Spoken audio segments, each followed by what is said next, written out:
Buenas noches, iglesia, qué bueno que estamos una vez más aquí para exaltar al Señor. Dice 1 Corintios 15:57, mas gracias sean a Dios quien nos da la victoria por medio de nuestro Señor Jesucristo. Agradezcamos juntos, cantándole al Rey de Reyes, decimos: al Creador de la tierra y el mar, al infinito sobrenatural, y su perdón es para siempre. Al que gobierna con autoridad, con brazo fuerte, justicia y verdad, y nos ha dado la libertad. Gracias sean a Dios, gracias sean al Rey, porque Él es bueno. Demos gracias al Rey. Oh, gracias sean a Dios, gracias sean al Rey, porque Él es bueno. Demos gracias al Rey, demos gracias al Rey, al Creador de la tierra y el mar, al infinito sobrenatural, y su perdón es para siempre. Esa es la fidelidad de Dios. Al que gobierna con autoridad, con brazo fuerte, justicia y verdad, y nos ha dado la libertad. Gracias sean a Dios, gracias sean al Rey, porque Él es bueno. Demos gracias al Rey. Gracias sean a Dios, gracias sean al Rey, porque Él es bueno. Demos gracias al Rey, demos gracias al Rey.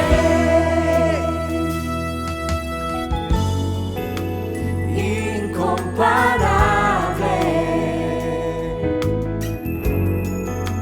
incalculable es el amor de Dios y todas sus bondades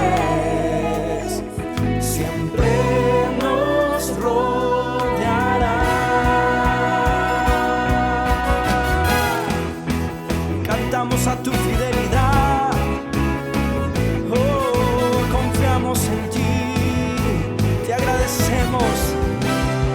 Gracias, gracias sean a Dios, gracias sean al Rey, porque Él es bueno. Demos gracias al Rey. Gracias sean a Dios, gracias sean al Rey, porque Él es bueno. Demos gracias al Rey. Gracias, gracias sean a Dios, gracias sean al Rey, porque Él es bueno. Demos gracias al Rey, porque Él es bueno. Demos gracias al Rey, porque Él es bueno. Demos gracias al Rey, demos gracias al Rey. Aleluya, te amamos, Señor, eres bueno. Amén. Somos felices en ti, Señor. Oh.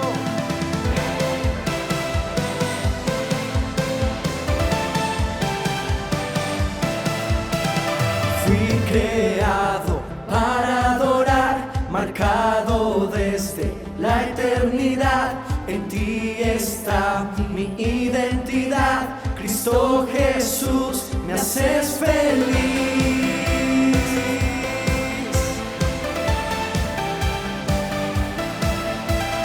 Tu nombre en alto está, tu majestad muy alto está. Tu amor por mí por siempre será. Cristo Jesús, me haces feliz. Soy feliz en Cristo, me salvó, me perdonó.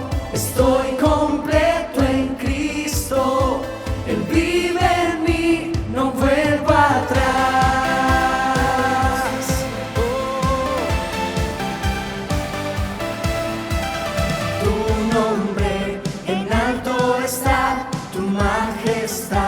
Muy alto está tu amor por mí, por siempre será. Cristo Jesús, me haces feliz.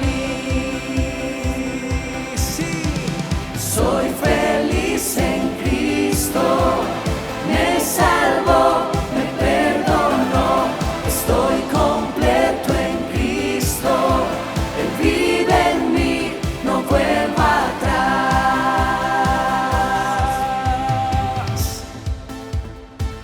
Señor, nuestra mirada está en ti, corremos hacia ti, somos felices. Soy feliz, Él vive en mí. Vamos, cántalo. Puedo danzar y celebrar. Soy feliz porque Él vive en mí. Puedo danzar y celebrar.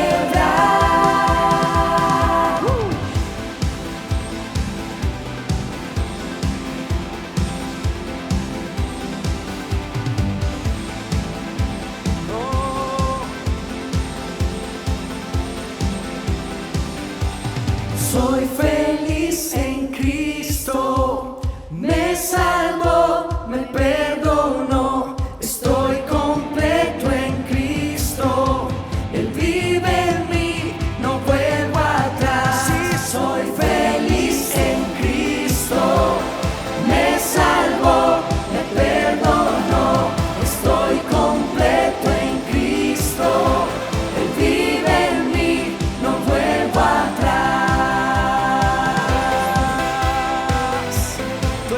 Tesoro, no anhelamos nada más, a nadie más sino a ti, Señor.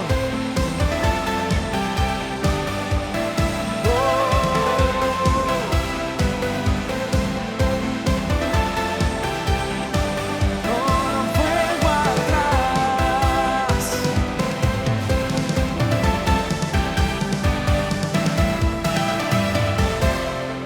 Amén. Nosotros corremos hacia Él. Gloria a Dios.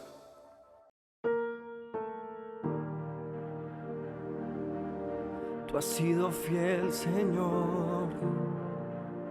Tú eres nuestra mayor alegría. Nosotros confiamos en ti, Señor. ¿Qué más podemos pedir? Tu presencia es lo mejor que nos ha podido pasar, Señor. Tú estás con nosotros. Lo has prometido y lo cumplirás. Muros rodeando estoy, pensé que caían hoy, mas nunca me has fallado, Dios.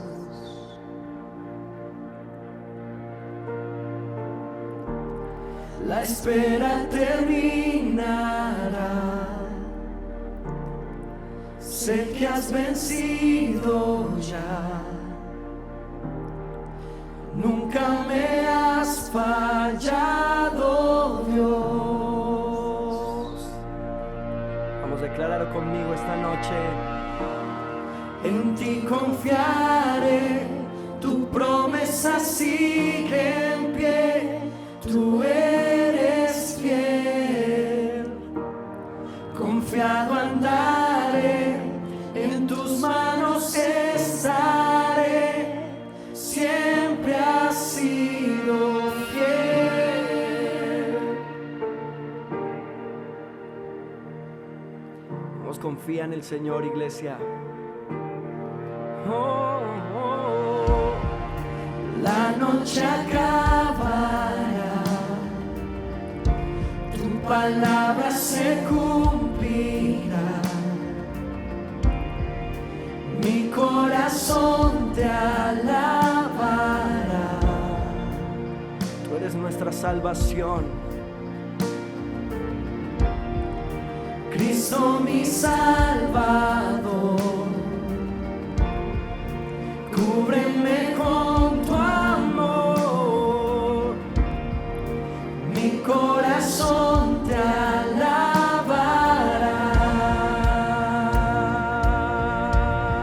Y en ti confiaré, en ti confiaré, tu promesa sigue en pie, tú eres fiel.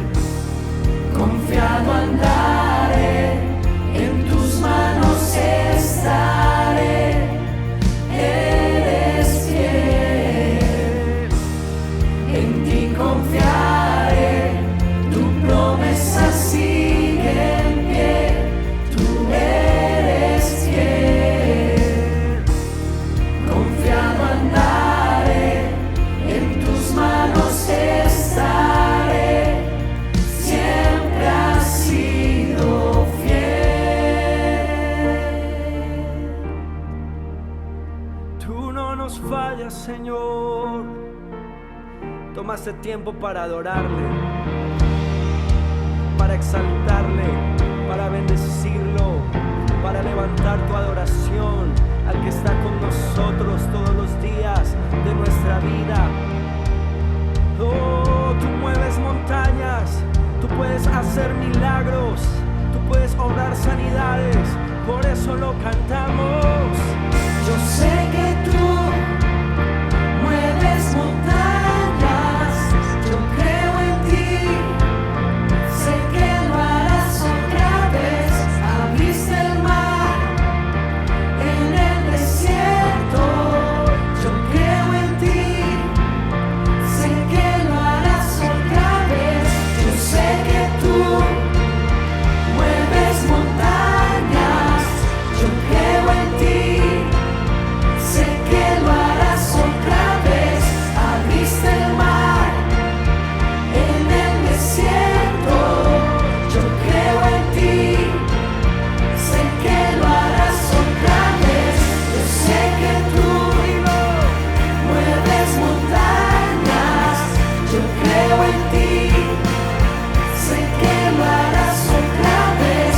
Abriste el mar en el desierto, yo creo en ti, sé que lo harás otra vez, sé que lo harás otra vez. Eres el Dios que hace milagros.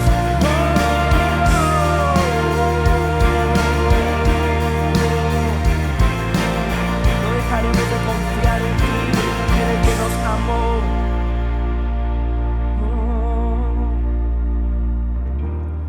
En ti confiaré, tu promesa sigue en pie, tú eres fiel. Confiado andaré, en tus manos estaré, eres fiel. En ti confiaré, tu promesa sigue en pie, tú eres fiel. Nos asombra tu fidelidad. Confiamos en ti, en tus manos estaré. Estamos en tus manos. Siempre has sido fiel y siempre lo serás. Gracias, Señor. Gracias. Gracias por la oportunidad y el privilegio que nos das de adorarte.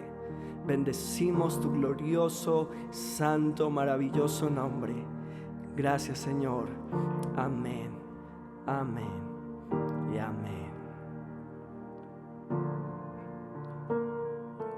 Gloria a ti, Señor.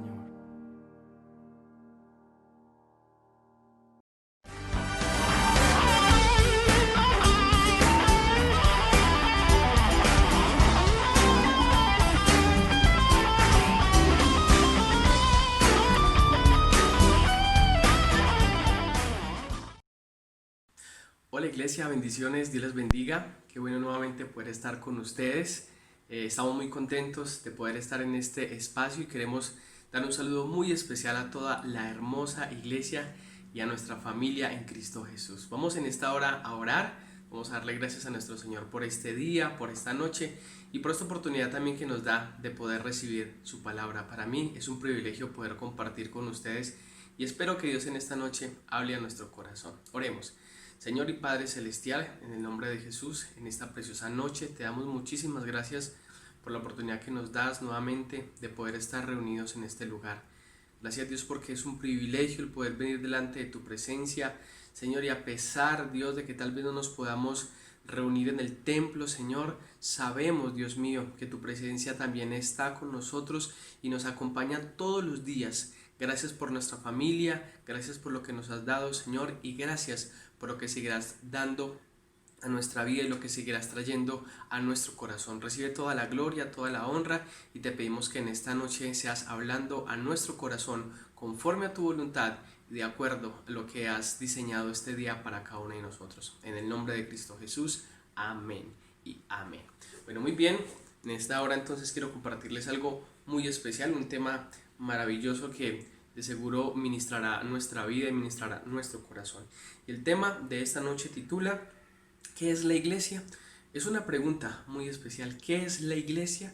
No sé si alguna vez usted se ha hecho esta pregunta, pero es muy importante que nosotros en esta noche podamos saber qué es la iglesia y qué es lo que hay en el corazón del Señor. Y para esto yo quiero que usted vaya conmigo, por favor, a la primera carta de Timoteo, de Pablo a Timoteo, capítulo 3, verso 14 y verso 15. Vamos a leer lo que dice la Biblia. Primer libro de Timoteo, primera carta de Timoteo, capítulo 3, verso 14 y verso 15. Dice el apóstol Pablo a Timoteo: esto te escribo, aunque tengo la esperanza de ir pronto a verte, para que si tardo sepas cómo debes conducirte en la casa de Dios, que es la iglesia del Dios viviente, columna y baluarte de la verdad. Es maravilloso este pasaje.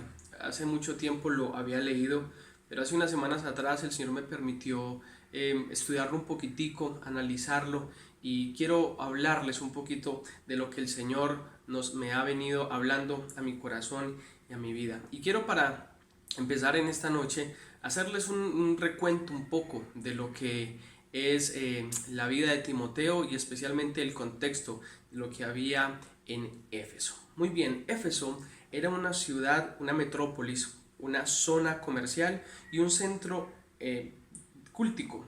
Se trataba de un impotente centro religioso. Dentro de Éfeso había un templo grandísimo y era un templo de la diosa Diana o Artemisa. Además de ser una ciudad cultural, adoraban a esta diosa y le llevaban sus presentes, y cuenta la historia de que llegaban personas de otros países, de otras culturas, y le llevaban sus presentes y adoraban a esta diosa. Éfeso se convirtió en una capital de la provincia romana, ciudad vibrante de más de 250,000 habitantes, sin contar comerciantes, marineros y peregrinos. Pablo, a través de esta carta, hace un llamado especial a Timoteo y le expresa su gran deseo de poder viajar allí a Éfeso, a esta metrópolis, a esta ciudad que sin lugar a duda se había destacado por ser una de las principales en el Asia Menor, por su comercio, por su población, por este templo que había sido levantado a la diosa Diana, y era un lugar realmente muy atractivo para muchas personas. Sin embargo, en el corazón de Pablo había una gran preocupación, pues allí en Éfeso habían surgido algunas iglesias que Pablo tenía ese sentir de poder viajar para instruir y para enseñarles, porque debido a la religión y debido al comercio y debido a todas estas cosas y debido a las religiones como era el judaísmo y como también eran otras religiones como los gnósticos, se habían introducido a la iglesia y estaban afectando el pueblo del Señor. Era una situación difícil, por lo tanto Pablo expresa su deseo esperanzador de poder ir a visitarlo, pero parece que iba a llegar tarde, tal vez no iba a llegar en el tiempo que él había programado en su corazón. Por lo tanto, hace algunas recomendaciones al apóstol a Timoteo como tal, a su oveja, a su discípulo, sobre la necesidad de trabajar arduamente para preservar la iglesia del Señor debido a las herejías y a las falsas doctrinas que se estaban moviendo en ese tiempo. Y quiero mencionarles algunas de las cosas que estaban afectando la iglesia allí en Éfeso. Una de las mayores preocupaciones de Pablo eran las diferentes religiones que colocaban en riesgo la vida de los hermanos, hablando de su vida espiritual, ya que eran religiones muy fuertes como era el judaísmo y el fortalecimiento del gnosticismo, que en esa época había empezado a tomar muchísima fuerza. Estas sectas se estaban introduciendo en la iglesia en Éfeso, confundiendo a los hermanos. Ellos estaban siendo afectadas por las diferentes herejías que se movían. Por ejemplo, habían sectas que consideraban de que el sexo era algo inmundo y que el sexo era algo destructivo para su vida. Incluso se introducían a las familias y les incitaban a que se divorciaran, a que no siguieran adelante.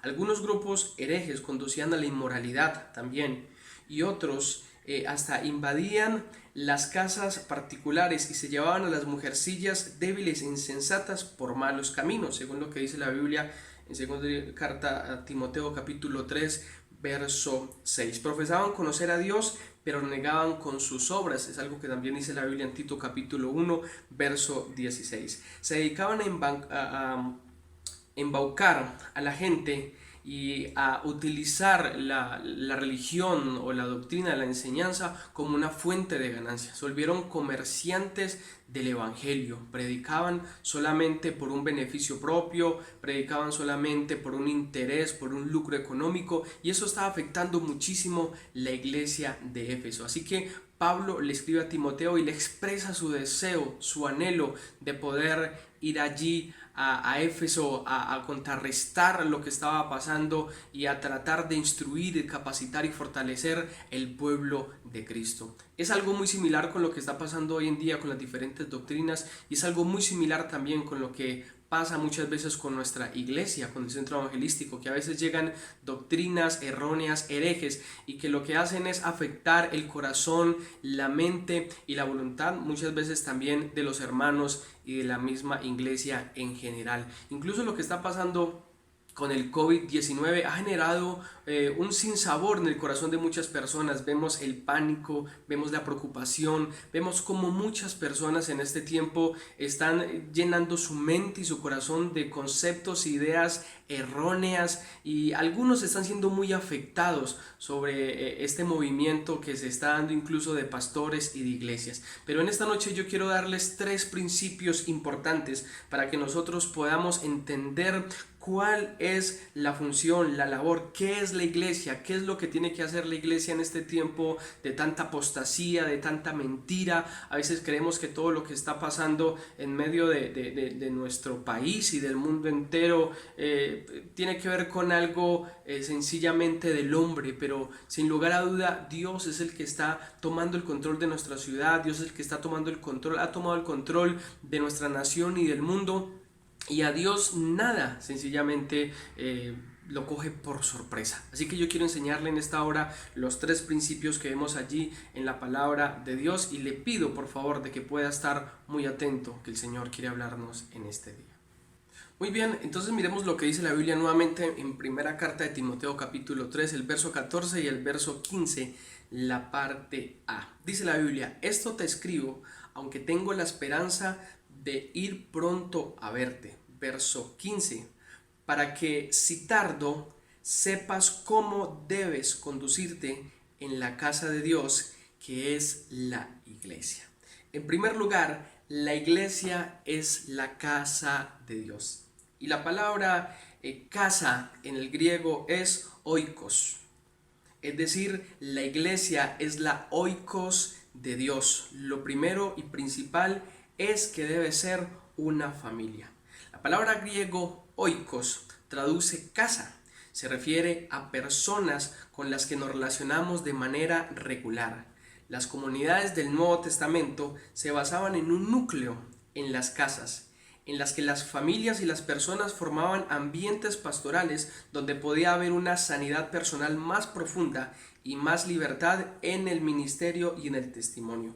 La iglesia es la casa, es la familia de Dios. ¿Sabe algo? A veces nosotros creemos de que la iglesia de Dios son las 4 paredes, pero dice la Biblia en Hechos capítulo 17, verso 24, el Dios que hizo el mundo y todo lo que hay y todo lo que en él hay, el Señor de los cielos y de la tierra, no vive en templos hechos por manos humanas.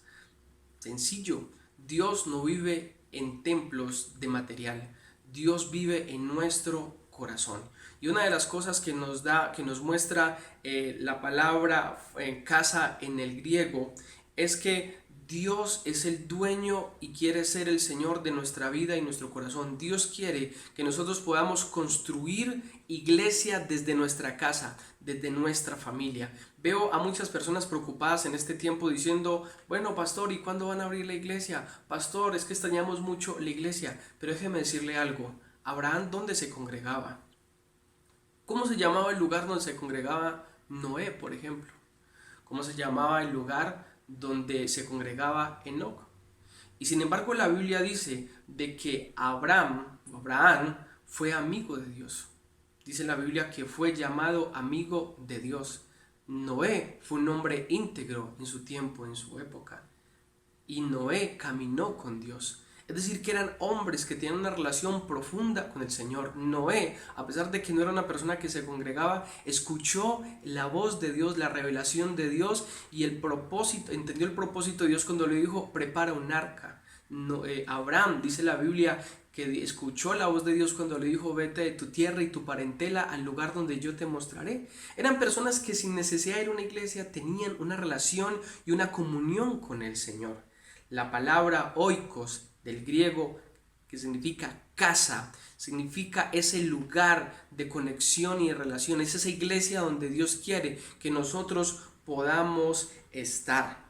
La iglesia no es solamente el templo, aunque la Biblia también nos permite o nos muestra de alguna manera que podemos congregarnos en templos. De hecho, en los Hechos, también los discípulos y muchos hombres de Dios se congregaron en templos. Pero vamos un poquito más atrás, ¿dónde se congregaron estos hombres que les mencioné hace un momento? Como Noé, como Abraham, como Enoc. Y fueron personas que tuvieron una relación profunda con el Señor.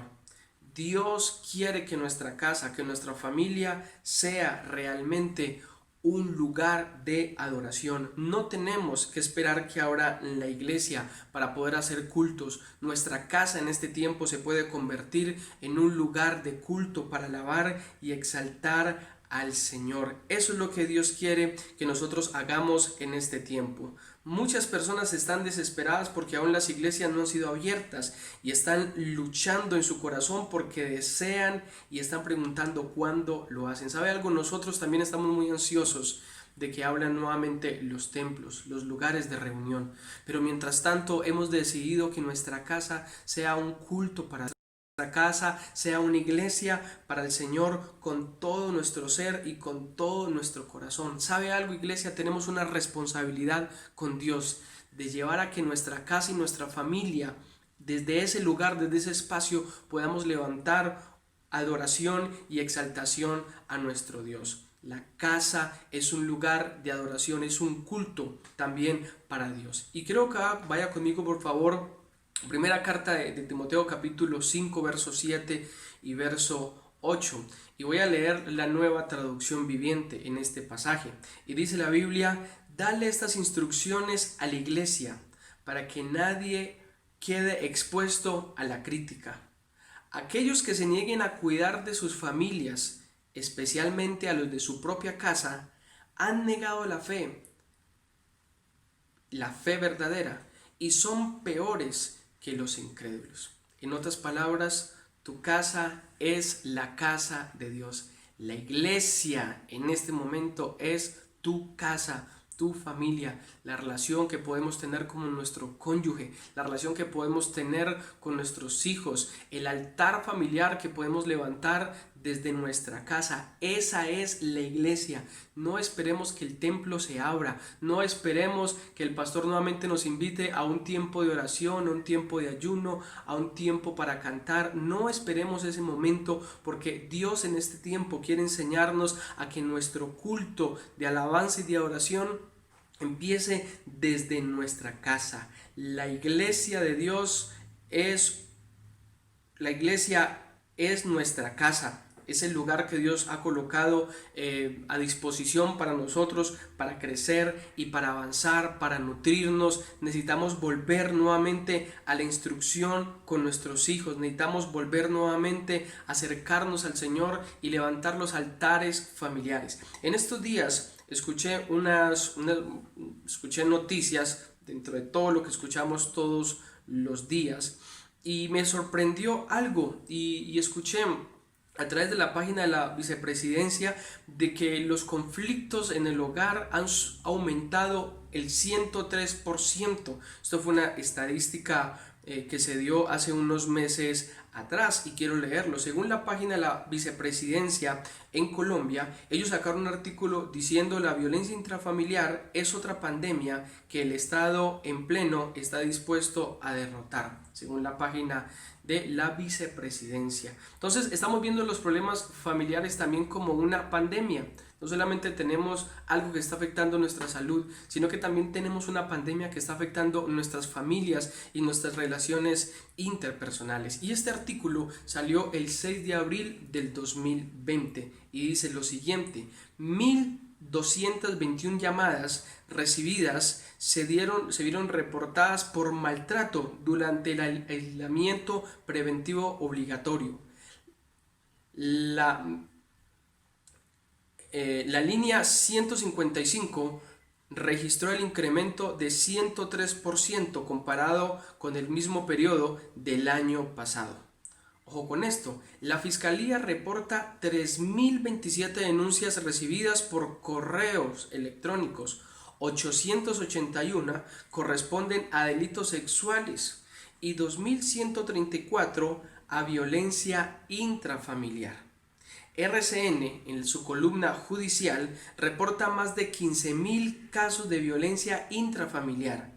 Se han registrado en el 2020 agresiones psicológicas contra la mujer.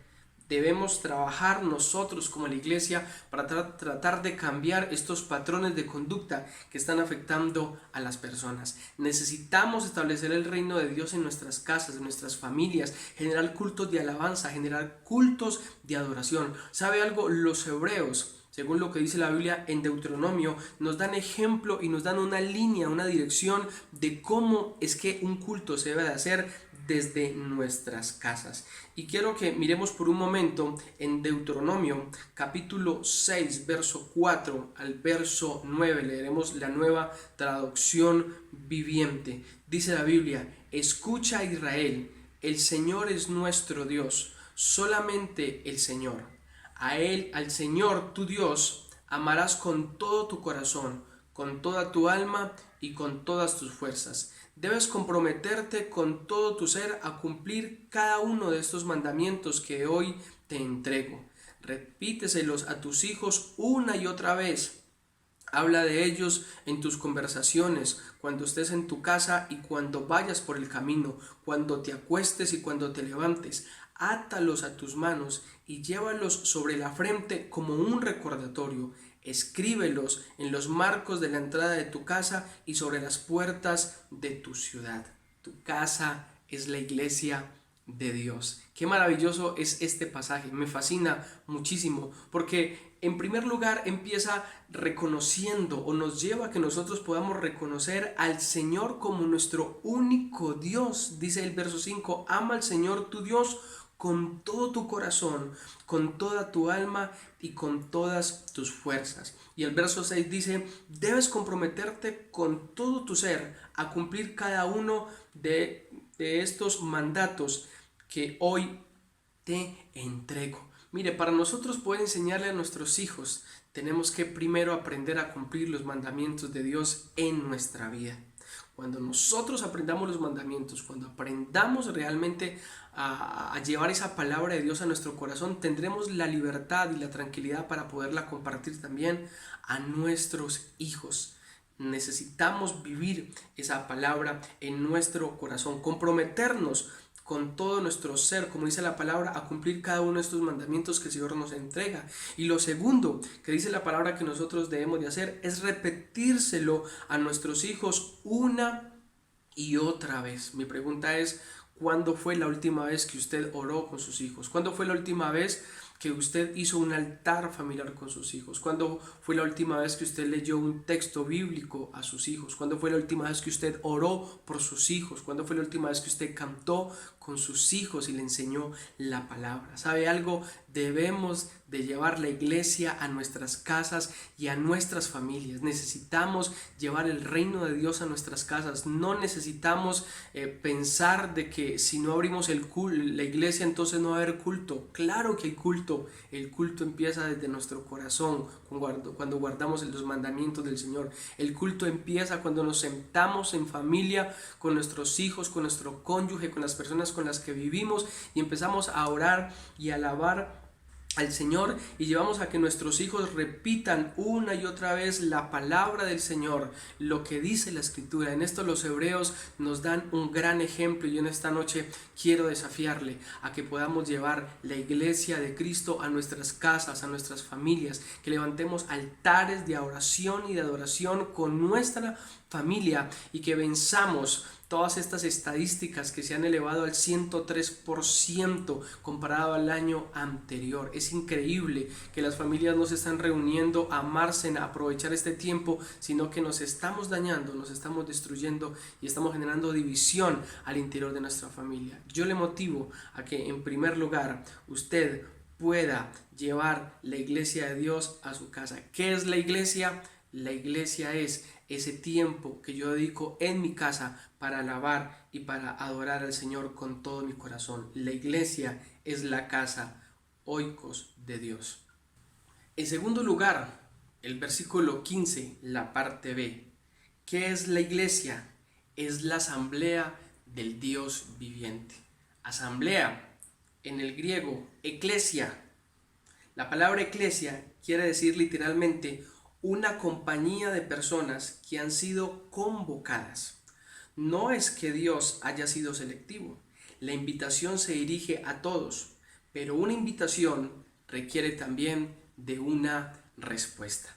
Así que todos nosotros hemos sido invitados a ser parte de esa asamblea, de esa congregación, de ese lugar el que Dios nos ha llamado. En este caso somos Centro Evangelístico y próximamente Voz Dei, ¿verdad? Voz Dei, que será nuestro nuevo nombre en las próximas semanas o en los próximos meses. De manera que esa congregación, esa comunidad a la luz de la palabra de Dios es asamblea o en el griego eclesia, ¿verdad?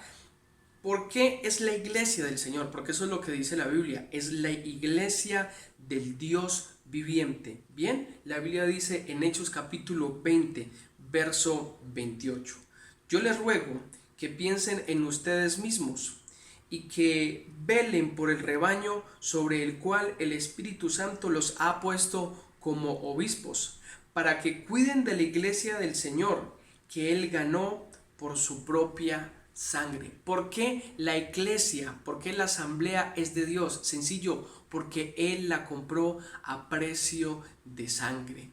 Dios tiene el control de nuestra vida. A Jesús le costó su sangre, a Jesús le costó su propia vida para que pudiese decir que es de Él. Todos nosotros le pertenecemos a Él. La iglesia no es de un hombre, la iglesia no es de una denominación, la iglesia no es suya, la iglesia no es mía, la iglesia es del Señor, porque a Él le costó su propia vida. Y dice incluso la palabra de Dios que nosotros tenemos la responsabilidad de cuidarla, ya que a Él le costó, dice la palabra, que Él la ganó por su propia sangre. Ahora, en este pasaje de Hechos capítulo 20 verso 28 encontramos varios puntos importantes que yo quiero que podamos analizar en esta hora a través de este pasaje.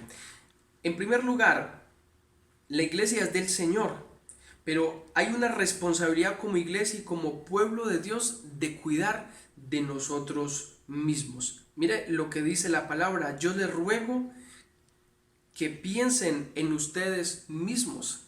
Si hay algo que a Dios le interesa es nuestra vida, nuestra alma. Él nos compró, pero cada uno de nosotros somos responsables de cuidar también de nosotros mismos. Hay una responsabilidad como iglesia de Dios de cuidarnos. Es decir, que aunque la iglesia fue creada por Dios y es el lugar donde nosotros somos alimentados, donde nosotros somos nutridos, donde nosotros somos bendecidos. Hay una corresponsabilidad de parte de nosotros y es lo que dice el escritor bíblico: yo les ruego que piensen en ustedes mismos. Mire, antes que pensar en otra persona, debemos de pensar en nosotros mismos. Algunos están desesperados tal vez porque no pueden visitar, porque no pueden hacer muchas cosas. Pero mire, ¿cuántas veces nosotros quizás le podemos servir al Señor sin un nivel espiritual bueno? ¿Cuántas veces tal vez hemos tenido que ir a dar un consejo y tal vez no estamos lo suficientemente preparados? Tal vez en cuántos momentos fuimos a dar un tema y tal vez no lo preparamos lo suficiente, no oramos lo suficiente, no leímos lo suficiente, no nos capacitamos lo suficiente. Y tener un liderazgo de esa manera a veces es un poco complejo, porque vamos a darle algo a una persona cuando no estamos nosotros lo suficientemente llenos. Así que este proceso como iglesia tiene que llevarnos a pensar en nosotros mismos, a dejar a un lado el activismo, a dejar a un lado las distracciones o los distractores y pensar en nuestra vida espiritual, pensar cómo estamos. Ahora, yo no quiero que me malinterpreten y ustedes digan, bueno, el pastor está diciendo que no visitemos, que no llamemos. No estoy diciendo eso. Lo que estoy diciendo es que muchas veces nosotros nos preocupamos más por otras personas que por nosotros mismos e incluso que nuestra propia familia. A veces somos muy buenos para pastorear a otras personas, pero no sacamos el tiempo para nosotros ser pastoreados por Jesús. Nuestra relación y nuestra comunión con Dios a veces se ve afectada y se ve muy limitada. De manera que el escritor bíblico está diciendo que hay una responsabilidad que es personal, una responsabilidad nuestra, y él dice: yo les ruego que piensen en ustedes mismos. En segundo lugar, dice la Biblia: velen por el rebaño, por el cual son obispos. La palabra obispos significa lo mismo que líder o supervisor. Entonces, en segundo lugar, en la iglesia de Dios hay una responsabilidad también, hay una corresponsabilidad desde lo personal, pero también hay una responsabilidad de hacer la obra de Dios. Pero ojo, respetemos el orden. Primero nuestra casa, primero nuestra familia, también mi corresponsabilidad o mi vida, y luego entonces cuidar el rebaño, porque dice la Biblia: velen por el rebaño por el cual somos obispos, líderes o supervisores, y cuidemos de ella. En este tiempo también podemos hacer esta labor también de cuidar, de atender a nuestros hermanos, de llamarlos, de darles un mensaje, de orar con ellos. No estoy diciendo que no lo hagamos, de hecho la Biblia dice que debemos de hacerlo. Y en tercer lugar, dice la Biblia que Él ganó por su propia sangre, es decir, que la iglesia a alguien le costó, ¿verdad? Y le costó a Jesús su propia vida, su propia sangre. Es decir, le perteneces y le pertenecemos a Él. En este tiempo, usted no debe estar preocupado ni desesperado por el templo, cuando lo abren, cuando empezamos, o pensar que esto es una conspiración como muchos pastores y otras personas han dicho, o estamos en una persecución. No, es que todo lo que está pasando es una persecución porque nos quieren callar. No, miren, estos días escuchaba una conferencia, de hecho estuve en un Facebook Live con el pastor Yatensi Bonilla, y él decía: la iglesia nadie la está persiguiendo. A nosotros no nos están prohibiendo ni predicar, ni orar, ni nada de esas cosas. Ahora, la iglesia no ha hecho lo suficiente como para que nos persigan. Piense en esto, eso me impactó a mí muchísimo. ¿Qué ha hecho la iglesia como para que el gobierno nos persiga a nosotros? Es verdad que tenemos enemigos, siempre han habido enemigos de la fe, siempre han habido personas ateas, siempre han habido personas que no han creído en el Señor. Pero a nosotros no nos están persiguiendo. Esto no es una conspiración. El COVID-19 no es una conspiración. Lo que está pasando no es algo que está atentando contra las iglesias. Son sencillamente protocolos de seguridad, medidas que están tomando para cuidarlos. Y dentro de nuestro grupo también entran otros sectores, no solamente los cristianos, ¿verdad? Los cines están cerrados, los bares están cerrados, los burdeles están cerrados, los conciertos los cancelaron, los partidos de fútbol los cancelaron. Entonces aquí no es que haya una conspiración y algo contra la iglesia, no. Ahora, la iglesia es de Cristo. ¿Quién va a hacer una conspiración contra Jesús o contra Dios? ¿Quién le va a decir a Dios hasta dónde puede ir si eres el Dios, el creador de todo el universo? Lo que pasa es que Dios quiere darnos una lección de vida a nosotros. Dios quiere llevarnos a que dejemos el activismo, a que dejemos tanto compromiso y nos dediquemos a Él, a estar en su presencia. Dice la Biblia, y esta es la vida eterna, que te conozcan a ti, el único Dios verdadero, y a Jesucristo a quien tú has enviado. Entonces lo que el Señor quiere en este tiempo, iglesia, es que nosotros descansemos en Él. Descansemos en su palabra, descansemos en sus promesas, que tengamos en cuenta de que esta iglesia es de Él, que Él la compró a precio de sangre, que yo tengo una responsabilidad conmigo mismo, que tengo una responsabilidad también de ayudar a otras personas en el orden que les estoy diciendo, mi familia, porque mi primera iglesia es mi casa, mi familia, mi esposa, ¿cierto? Mi cónyuge, mis niños, ellos son mi primera iglesia. Después hay una responsabilidad como iglesia que es de cuidar mi vida, velar por mi vida, cuidarme yo. Luego cuidar el rebaño del Señor y descansar en Dios, entendiendo que la iglesia le pertenece al Señor. En este tiempo debemos de estar tranquilos. La iglesia no se va a acabar. La iglesia es de Cristo. Él la compró con su preciosa sangre. Le pertenece a Él, no es nuestra. Nosotros tenemos responsabilidades delante de Dios, pero nuestra mayor responsabilidad somos nosotros mismos y nuestra familia. Esa es nuestra mayor responsabilidad. Porque ¿qué se gana usted ganando el mundo y perdiendo su alma? Parafraseando un poco lo que dice la Biblia. ¿Qué gana el ser humano con ganarse el mundo y perder su propia alma? No tiene sentido. O perder su propia familia. Mira lo que dice la Biblia en Hechos, capítulo 9, verso 31, que es algo que me fascina. ¿Qué debemos de hacer nosotros en este tiempo realmente de confinamiento y donde no podemos congregarnos o reunirnos? La Biblia dice en Hechos, capítulo 9, verso 31, voy a leer la Nueva Traducción Viviente, dice la palabra: la iglesia entonces tuvo paz por toda Judea, Galilea y Samaria, y se fortalecía, y los creyentes vivían en el temor del Señor, y con la ayuda del Espíritu Santo también creció el número. Me fascina este pasaje, lo compartimos hace unas semanas atrás con los pastores, y el contexto habla un poco sobre la persecución que estaban teniendo los cristianos, y uno de las personas más fuertes era Saulo de Tarso. Versículos más atrás, Saulo se convierte al Señor, Dios se le revela, Dios se muestra a él, pero habían otros que al igual seguían haciendo daño. Pero ante la situación dice la Biblia que la iglesia tuvo paz en toda Judea, en Galilea y Samaria. Y mira lo que dice la Biblia, dice, se fortalecían y los creyentes vivían en el temor del Señor. Si algo tenemos que hacer nosotros en estos días es vivir en el temor de Dios. Vivir en el temor a Dios. Proverbios capítulo 1 verso 7 dice: el principio de la sabiduría es el temor a Jehová, es el temor a Dios.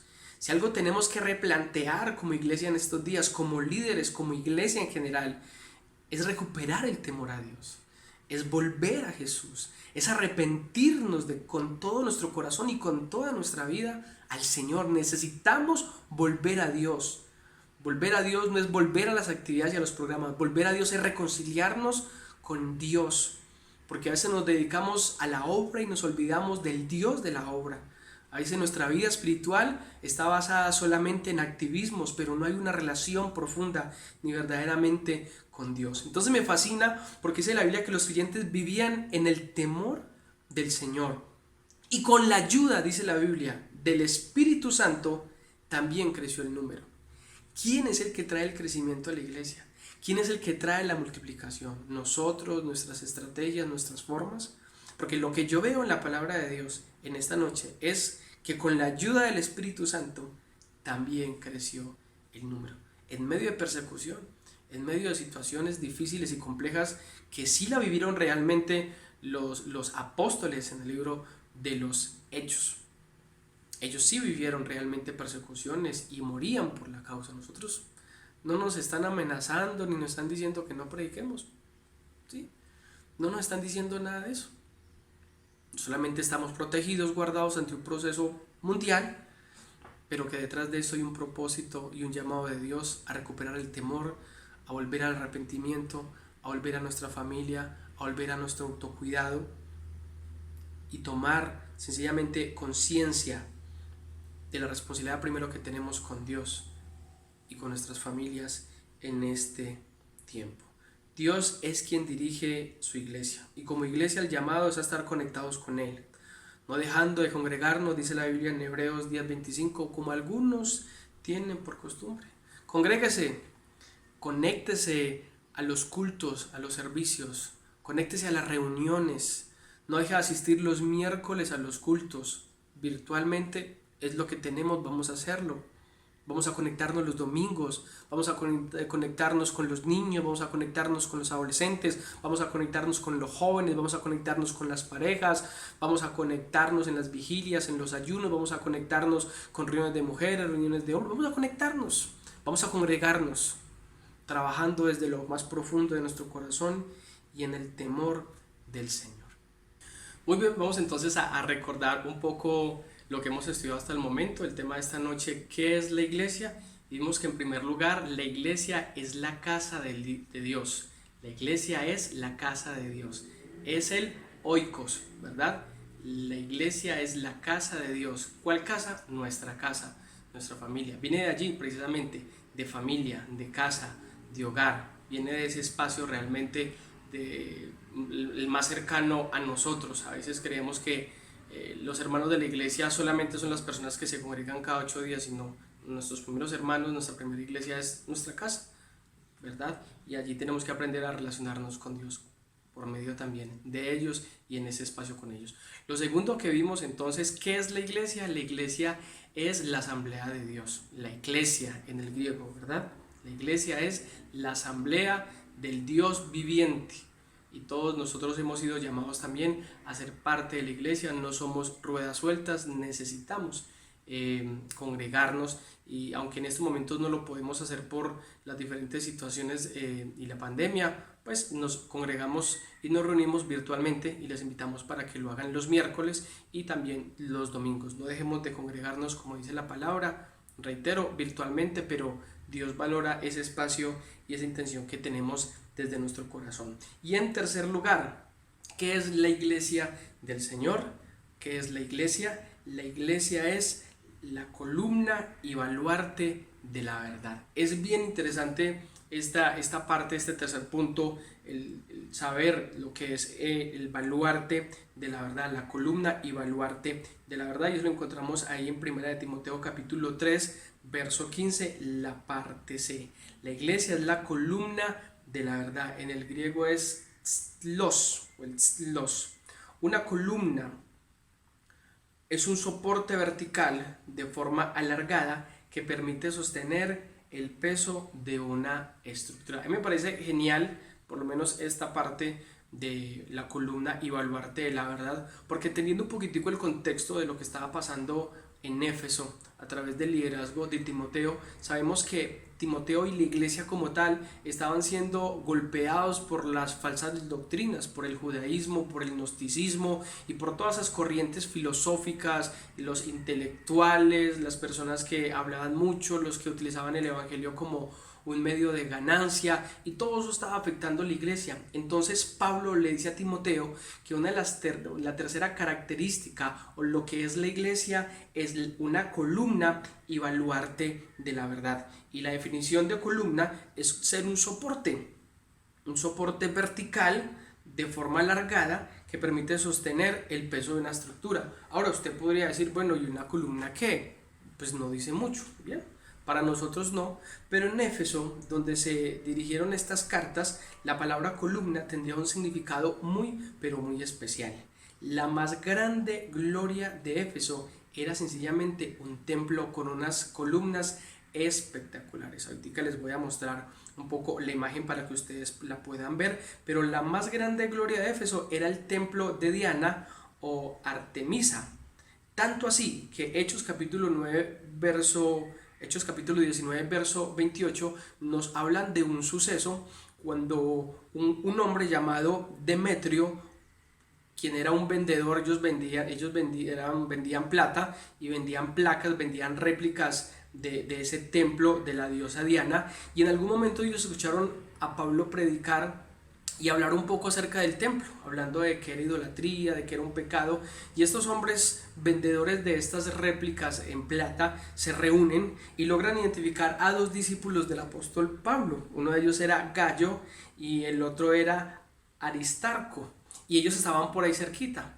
Cuando ellos se dieron cuenta de que ellos estaban ahí, ellos se llenaron de ira y se fueron contra ellos supremamente enojados. Dice la Biblia que estaban llenos de ira, porque al Pablo y ellos hablar del templo, que para ellos sencillamente era algo glorioso, porque para las personas religiosas desde el Antiguo Testamento tocar el templo, hablar del templo era algo que hacía que se enervaran sus vidas.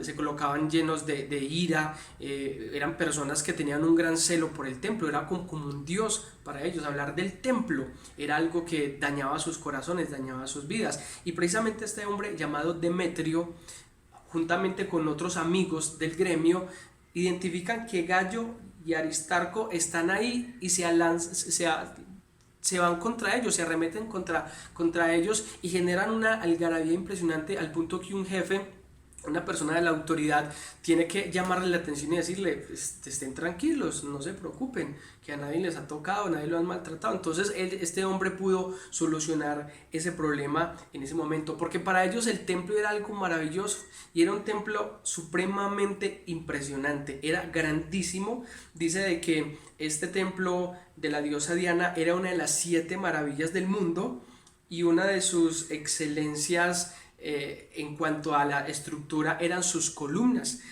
Cuenta la historia de que tenía 127 columnas y cada una de ellas había sido donada, había sido un regalo de alguno de los reyes. Entonces 127 reyes habían donado 127 columnas, cada uno donó una columna. Y era un templo extraordinario, era un templo, seguramente lo vamos a ver en la foto, era un templo extraordinario, era un templo genial, espectacular, al punto que era una de las 7 maravillas del mundo. Y albergaba la estatua de Artemisa, que con el tiempo se lo asignaron o lo fusionaron y quedó con el nombre de Diana, quien era objeto de culto.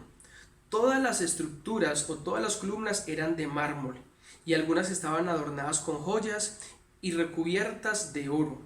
Los de Éfeso sabían, toda la población de Éfeso sabía muy bien lo que representaba para ellos como la religión y sus ritos y sus cosas. Ellos conocían el valor tan importante que tenía este templo para ellos, por eso lo amaban. Y por eso cuando Pablo quiere hacer apologética y quiere hacer defensa, él dice que nosotros como cristianos debemos de ser como columnas, como algo muy fuerte, como algo muy sólido, como algo que nos permita soportar, retener todos los ataques que se venían presentando y que se van a venir sobre la iglesia. En este caso era el consejo que Pablo le da a Timoteo: tienes que ser una columna, tienes que ser algo muy fuerte, porque de lo contrario entonces nuestros enemigos nos van a destruir. Entonces cuando se habla de columna, quizás para nosotros una columna es algo irrelevante, pero para ellos, para la iglesia de Éfeso, para Timoteo y para toda la congregación, ser desafiados al decir es que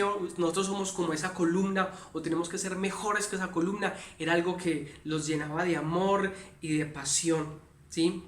Entonces es importante que nosotros podamos ser como una columna, algo fuerte, algo sólido en nuestra vida espiritual. Tenemos que tener bases, tenemos que tener fundamentos importantes en nuestra vida. La idea aquí es que nosotros como cristianos podamos mantenernos firmes en la verdad, de tal manera que la gente pueda ver esa firmeza en nosotros como columnas fuertes, no algo débil, no algo que fácilmente nos derribe. Veo personas en este tiempo asustadas, preocupadas. Nosotros en esta época tenemos que ser columnas, realmente como este templo, ¿verdad? Que era el ejemplo pues que colocaba el apóstol Pablo a Timoteo. Efesios capítulo 2, verso 20 al verso 22, mire lo especial que dice sobre las columnas o sobre la edificación. Dice la Biblia: edificado sobre el fundamento de los apóstoles y profetas, siendo la principal piedra del ángulo Jesucristo mismo. Mire, si hay alguien que es fuerte, si hay alguien que nos insta a nosotros a ser fuertes, es el mismo Señor Jesucristo. Dice la Biblia, edificado sobre el fundamento de los apóstoles y profetas, siendo la principal piedra del ángulo Jesucristo mismo, en quien todo el edificio bien coordinado va creciendo para ser un templo santo en el Señor, en quien vosotros también sois juntamente edificados para morada de Dios en el Espíritu. El primer fundamento, sin lugar a duda, lo puso Jesús con su propia vida. Él es la piedra del ángulo, Él es el fundamento, Él es lo más importante. Y si Él es esa columna principal, nosotros tenemos que estar conectados con esa columna, con esa base, con ese fundamento, porque el fundamento nuestro lo puso Jesucristo y luego lo puso a través de los discípulos. Empezó con Pedro, ¿verdad? Y recuerde que Dios le dio una promesa también a él, le dijo a Pedro, que a través de él iba a edificar su iglesia, sobre ese fundamento que él mismo Jesús había traído, sobre esta piedra, sobre esa vida, Dios iba a fundamentar su iglesia a través de la doctrina, de la enseñanza y de la instrucción. De manera que nosotros tenemos esa gran responsabilidad de seguir edificando y construyendo esas columnas, siendo columnas fuertes, que nada nos derrumbe. La parte más importante de una construcción, de una edificación, sin lugar a dudas, son las columnas. Y nosotros somos los puntos fundamentales de una iglesia.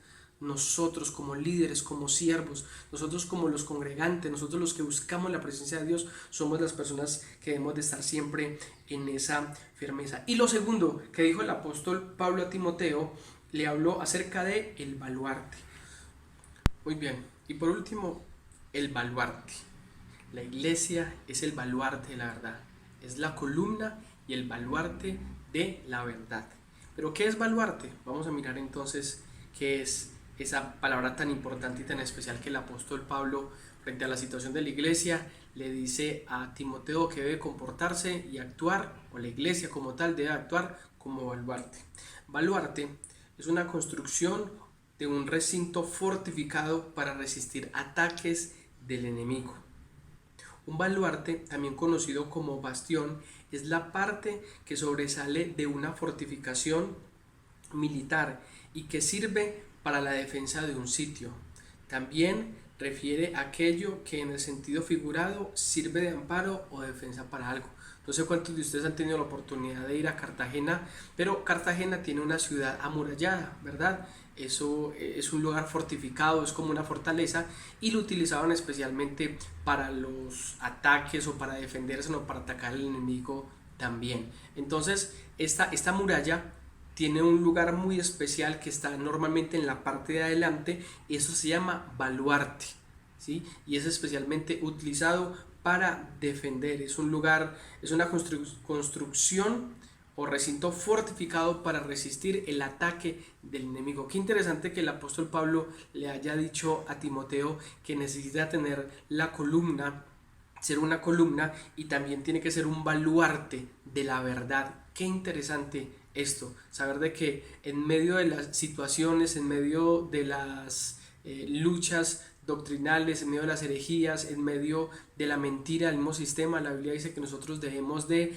actuar, debemos de ser como columnas y baluartes de la verdad. Si hay algo que nosotros como cristianos no podemos negociar, es la verdad de Cristo. Hoy se ha levantado una cantidad de movimientos, se ha levantado una cantidad de filosofías, de ideologías. Hoy hablamos acerca de los ismos, el materialismo, el hedonismo, el relativismo, todos estos ismos que desafortunadamente se han empezado a introducir al interior de la iglesia, y lo único que han hecho es deteriorar la verdad, la justicia y lo que es correcto. Por eso Pablo le decía a Timoteo de que necesitaba ser una columna y baluarte de la verdad. Tenemos que estar dispuestos para enfrentar al enemigo. El cristiano es la columna y baluarte de la verdad. Necesitamos pararnos firmes y proclamar la verdad, y que sea algo visto, que sea algo oído, que podamos pelear, que podamos enfrentarnos contra las acechanzas y las intenciones que el diablo tiene en medio de esta generación. Hoy en día se habla del aborto, hoy en día se habla del homosexualismo, hoy en día se habla de la prostitución, y nosotros como cristianos, como hijos de Dios, tenemos que levantar la columna y baluarte de la verdad, haciendo lo justo, lo que es correcto, la verdad no se negocia, la verdad es única y exclusivamente la verdad, lo que Dios dice, y es lo que nosotros tenemos que hacer en nuestra vida como cristianos y aún en medio de este proceso en el que nosotros estamos. Como pilares debemos de levantarnos y apoyar siempre la verdad. Levantar, una de las cosas que hacían allí en el templo de la diosa Diana es que en esas columnas al interior colocaban imágenes.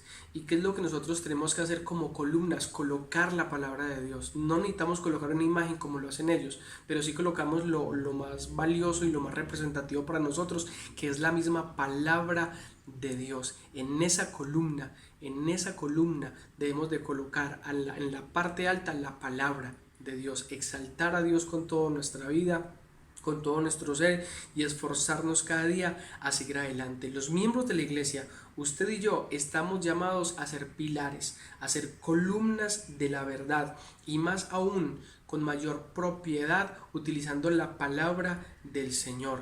Recordemos que dice la Biblia: y conoceréis la verdad y la verdad os hará libres. Lo que puede hacer libre a nuestra familia, lo que puede hacer libre a nuestra generación es la palabra de Dios, es la verdad, es presentarles a Jesús como el Señor y el Dios de nuestra vida. Así que yo le motivo en esta noche para que usted se levante y pueda levantar su vida en Cristo Jesús como columna y baluarte de la verdad, entendiendo de que Dios es el Dios de nuestra vida, Él es el Señor de nuestra familia, es el Señor de nuestra iglesia, Él es el Rey de Reyes y Señor de Señores, y que nosotros debemos de afianzar nuestra vida de acuerdo a lo que dice la palabra del Señor. Entonces, ¿qué es la iglesia? Era la pregunta del mensaje. ¿Qué es la iglesia? La iglesia es la casa de Dios. Y recuerde que esa iglesia está ¿en dónde? En nuestra casa. Esa casa es familia, es hogar, es cónyuge, es hijos. En segundo lugar, ¿qué es la iglesia? La iglesia es la iglesia del Dios viviente, es la asamblea, la eclesia, ¿verdad? La iglesia es la asamblea, es la iglesia del Dios viviente que a Él le costó su propia vida. ¿Y qué es la iglesia? ¿Qué debemos ser la iglesia en este tiempo? Una columna y baluarte de la verdad. No podemos esconder la verdad, sino levantarnos y afianzarnos cada día en el propósito eterno de nuestro Dios. Así que vamos a orar en esta hora. Yo le invito para que usted cierre sus ojos por un momento y le demos gracias al Señor en esta noche por la oportunidad que nos da y que nos dio de haber estado en este lugar. Oremos un momento. Señor y Padre Santo, en esta preciosa noche venimos delante de ti, dándote gracias por la oportunidad que nos diste, Señor, de haber estado en este lugar. Gracias por tu palabra, Señor, porque ella es la que nos instruye, ella es la que nos edifica, ella es la que nos transforma y es la que puede en nosotros producir una transformación. Señor, transforma cada día nuestro ser, transforma cada día nuestra mente, transforma cada día nuestro corazón, transforma cada día nuestra vida. Señor, ayúdanos, Señor, a hacer tu voluntad, ayúdanos cada día a vivir para ti, a hacer tu voluntad, Dios, porque tu voluntad es buena, es agradable y es perfecta. Hoy te pido, Señor, por tu pueblo, te pido, Señor, por tu iglesia, para que cada día establezcas tu reino, para que en este proceso, Señor, de pandemia, de confinamiento, en el que nos podemos reunir, podamos llevar nuestra iglesia, podamos llevar, Señor, nuestra comunión contigo a nuestra familia, y que no solamente nos centremos nosotros, Señor, a tener ese espacio de comunión contigo, sino que podamos construir altares de oración delante de ti. Señor, transforma nuestra mente, transforma nuestro corazón, fortalece la iglesia en este tiempo, Señor, que cada uno pueda pensar en sí mismo, pueda buscar su crecimiento, su edificación. Señor, que en este tiempo, Padre, nosotros podamos ser fortalecidos, Dios, y podamos incluso ayudar a otros, que podamos cuidar tu obra, que podamos cuidar tu grey, pero ante todo que podamos entender que tú eres el dueño de la iglesia, Señor, que todo lo que está pasando a nuestro alrededor hace parte de tu propósito, que la iglesia no se va a acabar, sino que es un tiempo para meditar, es un tiempo, Señor, para estar en tu presencia y para aprender, Señor amado, lo que tienes para con cada uno de nosotros. Y ayúdanos a entender que la iglesia es columna y baluarte de la verdad, Señor, que no podemos negociar nuestros principios, que esta confrontación, Dios, que el apóstol Pablo le hizo a Timoteo, este desafío, Señor, que le hizo de valorar la iglesia, de valorar el pueblo, de luchar, de enfrentar al enemigo, al adversario, también podamos hacerlo nosotros con valentía, con entusiasmo, Señor, con compromiso. Hoy te te pido, Señor, que bendigas en el nombre de Jesús, Señor, a tu pueblo. Si hay alguien que está necesitado, Señor, hoy te ruego también que sea supliendo su necesidad conforme a tu voluntad. Señor, si hay alguien que está desanimado, si hay alguien que está triste, si hay alguien que está acongojado, si hay alguien, Señor, que está pasando por alguna situación difícil, hoy te pido, Padre Celestial, de que seas obrando en su vida, que seas obrando en su corazón, Dios, y que la obra que tú has empezado en ella, en él, en cada familia, sea perfeccionado, Dios. Gracias por esta preciosa noche. Bendice a tu pueblo y a tu iglesia, amado Rey, y quedamos en tus manos, en el nombre de Cristo Jesús. Amén y amén. Bien, iglesia, bendiciones, Dios les guarde, una feliz noche y que la presencia de Dios les acompañe siempre. Bendiciones, adiós.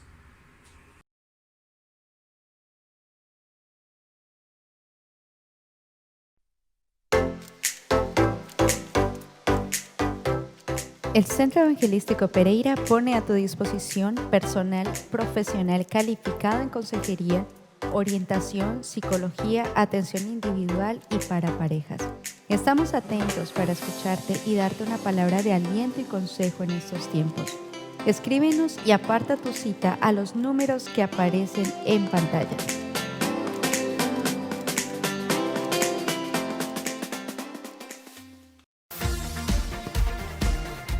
Te invitamos todos los viernes a través de nuestro Facebook Live, Jóvenes que Dejan Huella. Desde las 9 de la noche, hablemos con el pastor.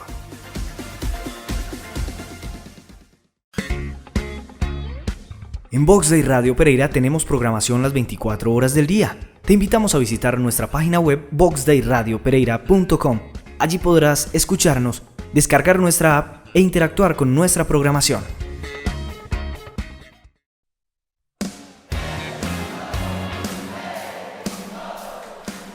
Queremos invitarte todos los viernes a nuestro Zoe Live a las 7 de la noche. Tendremos una súper enseñanza para los prejuveniles. Encuéntranos en Facebook como Zoe Prejuveniles. No te lo pierdas.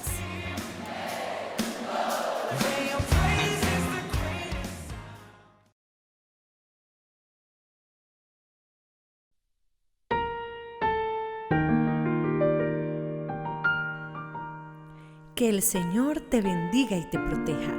Que el Señor sonría sobre ti y sea compasivo contigo. Que el Señor te muestre su favor y te dé su paz.